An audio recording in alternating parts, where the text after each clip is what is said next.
औज़ुबिल्लाहिमिनश्शैतानिर्रजीम बिस्मिल्लाहिर्रहमानिर्रहीम रब्बिश्रह ली सदरी वयस्सिर ली अमरी वहलुल उक़दतम मिन लिसानी यफ़क़हू क़ौली। मोहतरम तलबा, अस्सलामु अलैकुम व रहमतुल्लाहि व बरकातुहू। उम्मीद करता हूँ आप सब खैरियत से होंगे।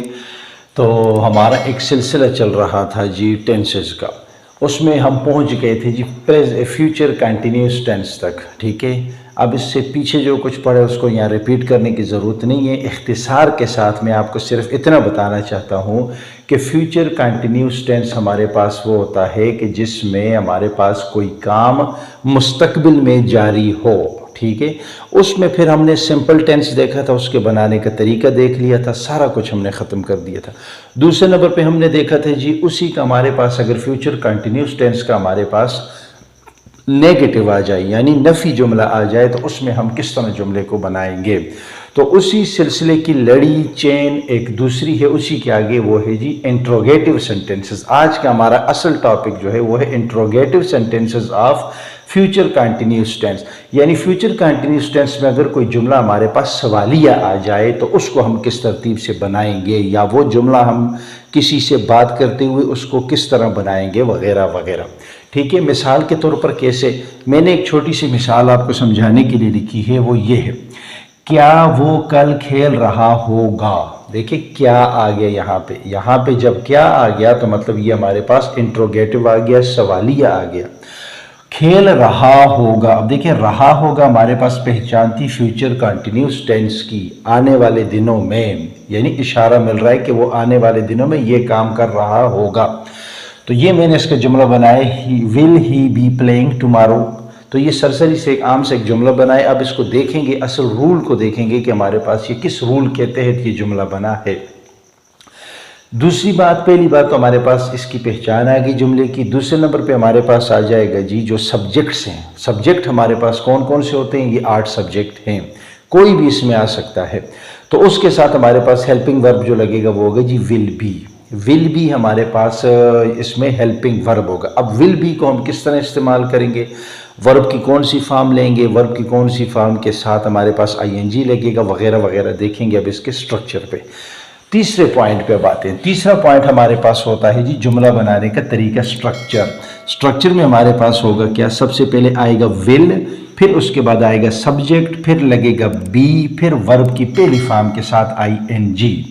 ये है हमारे पास स्ट्रक्चर जुमला बनाने का interrogative sentence of future continuous tense का। ठीक है, अब देखिए यहाँ पे मैंने लिखा है कि विल बी, लेकिन यहाँ पे विल बी में इकट्ठा नहीं लूँगा, यहाँ पे हम लेंगे विल के बाद सब्जेक्ट आएगा, फिर उसके बाद बी आएगा। बाज़ लोग क्या करते हैं कि विल बी इकट्ठा कर देते हैं, फिर सब्जेक्ट उसके बाद लगा देते हैं। ठीक है, लेकिन ये ग्रामेटिकली ठीक नहीं होता।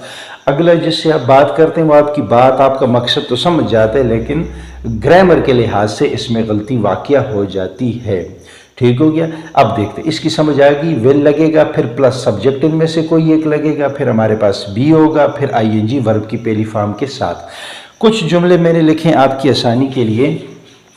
मिसाल के तौर पर, क्या मैं कल जा रहा हूँगा, क्या तुम सो रहे होगे, क्या वो खेल रहे होंगे, क्या इब्राहिम आया होगा या आ रहा होगा, ठीक है, ये अब इसको बनाने का तरीका देखते हैं। इस फार्मूले पर देखते हैं कि हमारे पास ये किस तरतीब से बनेंगे। अच्छा जी, बिस्मिल्लाह करते हैं, देखते हैं जी। क्या मैं कल जा रहा हूँगा, इसको देखते हैं। ये मेरे और आपके ज़हन में फार्मूला स्ट्रक्चर हो।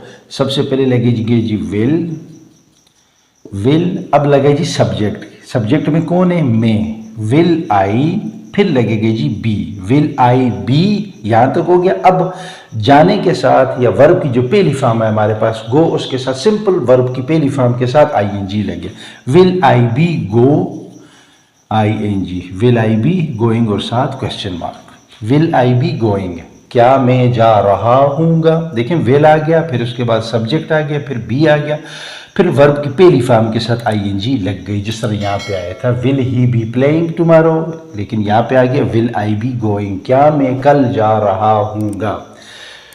दूसरा जुमला, क्या तुम सो रहे होगे, क्या तुम सो रहे होगे, यानी कुछ बात हो गई है, मैं उसे कहूँगा कि जब मैं कल आपके पास आऊँगा, परसों आऊँगा, एक हफ्ते के बाद आऊँगा, तो क्या आप उस वक्त सो रहे होंगे। ठीक है, ये उस मौका महल के लिहाज से हमारे पास जुमला बनेगा या कोई सेंटेंस वगैरह बनेगा। ठीक है जी, अब देखते हैं क्या के लिए मेरे पास आ जाएगा जी सबसे पहले विल, हेल्पिंग वर्ब, फिर अब यहाँ पे तुम के लिए इस्तेमाल होता है जी यू, विल यू, फिर उसी तरह be, will you be, will आ गया, सब्जेक्ट यू आ गया, बी ये आ गया। अब जी सोने को क्या कहते हैं, स्लीप, SLEEP, स्लीप, और साथ फार्मूले के मुताबिक ING, स्लीपिंग, क्वेश्चन मार्क। ठीक है, लिखाई में जब हम लिख के देंगे किसी को तो क्वेश्चन मार्क डालेंगे ना, और जब किसी से बात करेंगे, कन्वर्सेशन हमारी होगी, तो उसमें हमारा लहजा ऐसा होगा कि उसको पता चल जाएगा कि ये मुझ पे यहाँ सवाल कर रहा है। तीसरा जुमला, क्या वो खेल रहे होंगे, क्या आ गया, मतलब इंट्रोगेटिव आ गया, रहे होंगे तो आ गया हमारे पास फ्यूचर कंटिन्यूस का वो। ठीक है, अब इशारा यहाँ पे वो मतलब कि ज्यादा है यहाँ पे। ठीक है, रहे होंगे। अब अगर यहाँ पे होता रहा होगा, मतलब कैसे, क्या वो खेल रहा होगा, तो फिर हमारे पास ही इस्तेमाल होता है, क्यों, हमारे पास सिंगल है। अब यहाँ पे वो रहे होंगे तो ज्यादा है, क्या के साथ हमारे पास आ जाएगा जी विल, हेल्पिंग वर्ब। ठीक, अब वो इशारा किसके लिए, ज्यादा के लिए, विल दे बी, क्या खेलने को क्या कहते हैं, प्ले, साथ ING लग गया, playing, will they be playing, will they be playing. ठीक हो गया। अच्छा, आखिरी, क्या इब्राहिम आ रहा होगा, उसी तरह इब्राहिम, विल इब्राहिम, विल इब्राहिम, क्या बी आना को कहते हैं कम, COMING साथ लग गया, coming, will Ibrahim be coming, क्या इब्राहिम आ रहा होगा। तो इस तरतीब से आपने दीगर जुमले अपने प्रैक्टिस से क्या करने, बनाने। बिल्कुल आसान तरीका प्रैक्टिस का मैंने आपको बताया।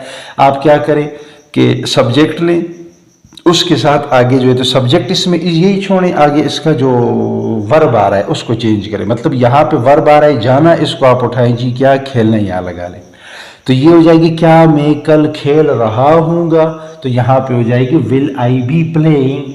ठीक है, तो ये इस तरतीब से आप अपनी प्रैक्टिस भी करें, और जितने ज़्यादा जुमले खुद अपनी प्रैक्टिस से बनाएंगे तो कभी ये आपके ज़हन से नहीं निकलेंगे। उम्मीद करता हूँ कि आज का लेक्चर आपको समझ आ गई होगी।